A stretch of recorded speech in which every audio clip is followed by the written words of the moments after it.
Hello fellow humans! So in today's episode of trying to dress like the greatest moments in fantasy film ever, I am trying to make Susan Pevensy's leather corset armor thing. I'm not entirely sure if you can call it armor, but it is a leather corset that is worn to battle, probably with the aim of protecting Susan's vital organs. But I'm just gonna call it like her leather corset thing. I don't know if that's a actually accurate term, but I honestly don't care because either way, it looks awesome and I want one. Well, I want something similar to that. And considering that I already made a dress kind of resembling Susan's dress last year at this point, it was a while ago, I want to top that off with the leather corset thing. I'm gonna make it. I'm gonna give it my best shot. Hopefully it works out, but either way, she looks like a queen in it. She's a queen, actually. She's a queen, and I want to be a queen, so I'm gonna go make myself one of those. So I'm having a bit of an issue. This is the mold cast thing that I've made of myself right now, and I don't really know what to do with it because I can't just drape the fabric over this. There's like too much variation and I need to add like a gazillion dots and I don't actually know how to do that.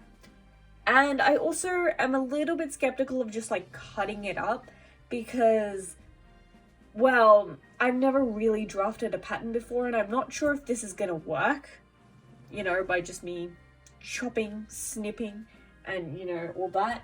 And then this is my fabric. Now, it is a little bit dark. It looks a lot lighter on camera, but it is quite dark. And it's a lot darker than Susan's is. But I'm going to just like paint it and hopefully that makes it look a little bit better. The thing is, this is a very expensive fabric and I didn't mean to spend this much money on it, but I kind of just got stuck paying this much for it. Not great, but the thing is that I absolutely cannot let even a single square centimeter of this go to waste. So then I decided that I actually needed to make a pattern corset and I pulled up a video on YouTube that showed me how to basically make my own, but it showed me what size and what kind of shape of the pieces that I needed. So that was really helpful. I'll link it down below and maybe also up in the top. But into the story time for today. Now, I don't have like a very specific story time, but it's more of like a general experience I have. So living in Melbourne, I am fortunate enough to have seen snow in my life, and we do frequently go visit the snowy mountains of Victoria. And I generally have a lot of fun there, but I do have one slight problem, which actually stops me from being able to enjoy as much as I possibly could, and that is the fact that my hands get incredibly cold incredibly quickly. And the reason why I know this is abnormal is because I always go with like large groups of people and they never seem to have a problem, but I always seem to. And basically what happens is like I wear gloves, right? I'm not just going out into the snow like a crazy mad woman without gloves. I wear waterproof gloves, and sometimes, actually most of the time, I wear 2 pairs of gloves, like one really warm gloves inside and then like waterproof gloves outside. And yeah, there are some times where I take my gloves off because obviously when you have 2 pairs of gloves on your hands, it is a little bit difficult to hold things and just generally move around your hand quite a bit. So yeah, sometimes I do take them off, but most of the time I don't. And even when I don't, well, most of the time actually when I do take my gloves off, it's because my hands have already gotten so cold that I actually need to like start trying to warm them up. And all of the time my knuckles will turn blue and it like the pain of when your hands are like frozen like that is indescribable. We shall be taking a brief pause here. Alright, good news. It fits, and it fits rather nicely, so I'm really happy that my actual adjustments to the pattern were like alright, and I didn't colossally mess this up. The only problem now is that this means it's time to move on and cut the pattern pieces out of the actual fabric, and I am terrified right now. As much as they hurt when they're like really cold and frozen and turning blue, it actually hurts more to warm up my hands afterwards, because you do have to like slowly reintroduce heat into them, right? Because when you, oh, I don't really want to explain this, but like when you suddenly allow your blood vessels to dilate and then the blood all flows in, it's so painful. But oh my goodness, like every time I do this, I'm just like, oh, I wish I could just like not have these hands anymore. Like I honestly wish at those times that I didn't have feeling in my hands, because it's just so bad. I don't know how people in countries where it snows a lot deal with this, like, because it's not likely to be a rare occurrence, but surely you could build tolerance to the cold. I just don't know how long that would take. Are you just born with the ability to resist the cold, or what? I have made a mistake. Not at all uncommon, but unfortunate nonetheless. You see this neckline here? Well, I accidentally kept it the original sweetheart sort of style that it was, even though I told myself last night that I would make it straight across, because that's how Susan has it and that's more of the style that I'm going for. I don't really like that, but I've only sewn like half of this up. I'm gonna do the rest of it and then I'll see what to do, because there is literally no way that I'm gonna like get rid of this section and then put in another section. But I do have the option of now just like vibing with this, or possibly trying to figure out a situation.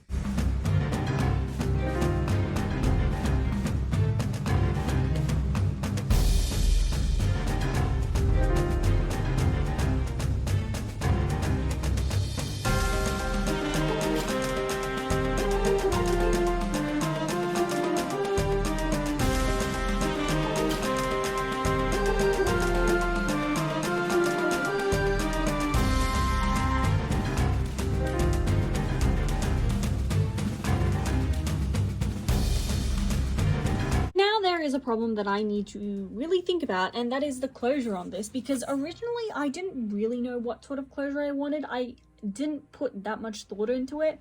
I thought maybe like a zipper or something, but I wasn't sure how well this was gonna fit and if I would have to actually use like strings to tie it up.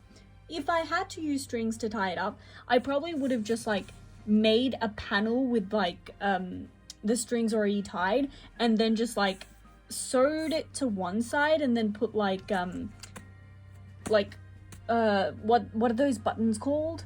The titchy buttons. Snap fasteners. Right. I would have put that on one side and then I would have just like closed it like that, so it wouldn't actually be closed with the strings, but it would look like it was closed with the strings. But now this pretty much perfectly fits, so I think it might be better to have a zipper, but the thing is, I don't actually know if I have a zipper lying around. So, I'm gonna look at what I have and then maybe even look at online for some like possible inspiration, but I have sewn it all together, so we're going well.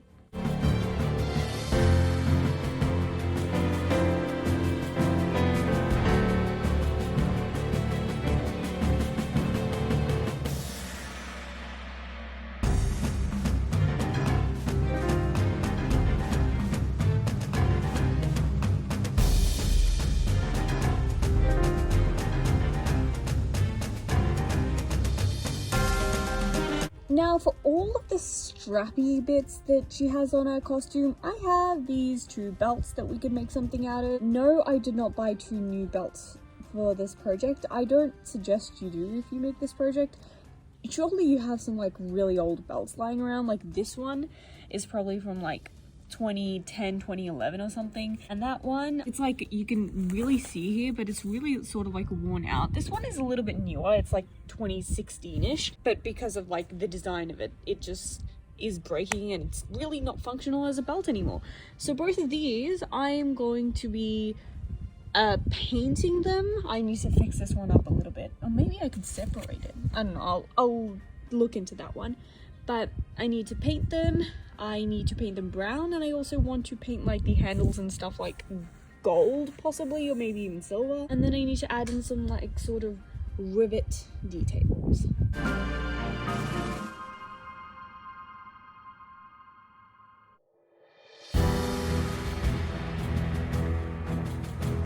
I'm going to add some Mod Podge concealer type of thing into the paint to make it like a sealed paint.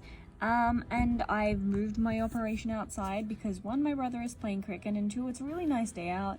The only problem is that there is a UV rating of like 8 right now, and I haven't sufficiently slapped. Oh well.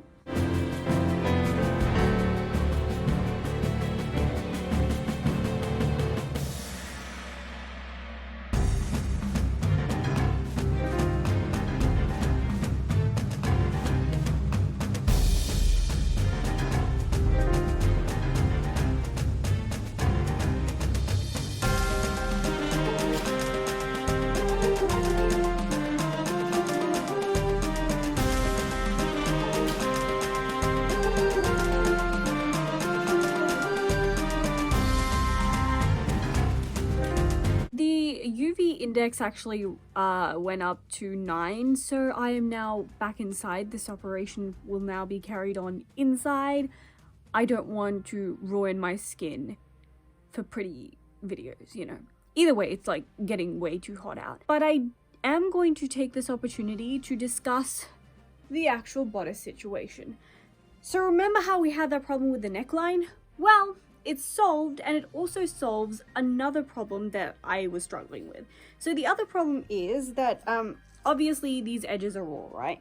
And this fabric isn't going to fray, so that's not really a problem. But it is a problem in terms of looking neat, because it quite frankly does not look neat. Same with like the bottom hemline. But I don't want to hem it because I don't want like the actual like stitches to show, and there's no way I can do it by hand. Can I do it by hand? I'm just realizing, but I don't care because I'm not going to be doing this by hand either way.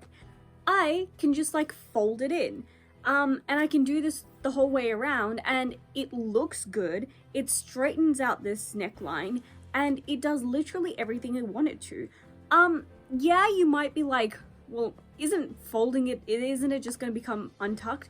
Well, it sticks close enough to my body that it's not likely to become untucked, and second of all, this thing naturally folds anyways. Like, every time I've tried to put it on, it's never actually stayed flat until I've like forced it to stay flat. So I feel like it's gonna like fold either way, but it works in my favor. Instead of being a problem like it usually would be, it's actually not a problem. So I'm really happy with that. Oh, my body is so sore because I tried to learn Loco by Itzy yesterday, and whoo-wee. Guys.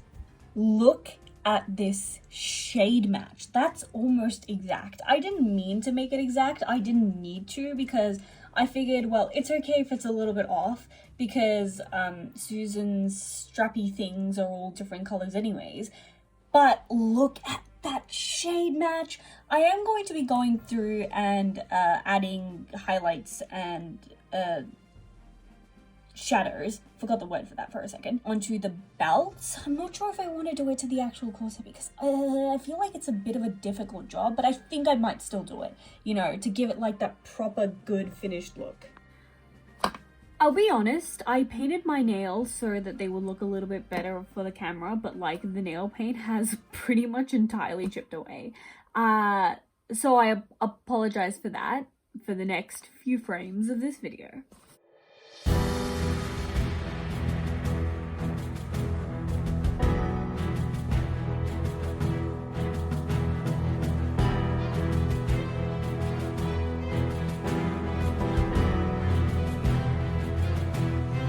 Did have these push pins that I got from Daiso one time, and honestly they're like really cool, and I did plan to use them on this project now that I was looking at them, but I think with my third belt, which I'll show you in a second, there might be too much going on if I add these to the belt, and I think I'd be better off saving them for maybe even like a better project. So goodbye for now. We'll probably be seeing them some other time. I did want to give some of my final sort of remarks about this thing. This is one of the more simpler projects that I've undertaken, but I think it still looks so good, and with like the whole ensemble on, I think it's perfection. Obviously, things could be improved. Things can always be improved. But I am happy enough with this to call it perfection, because you can never really achieve true perfection, but if something is a little imperfect and it makes you really, really happy, isn't that perfect?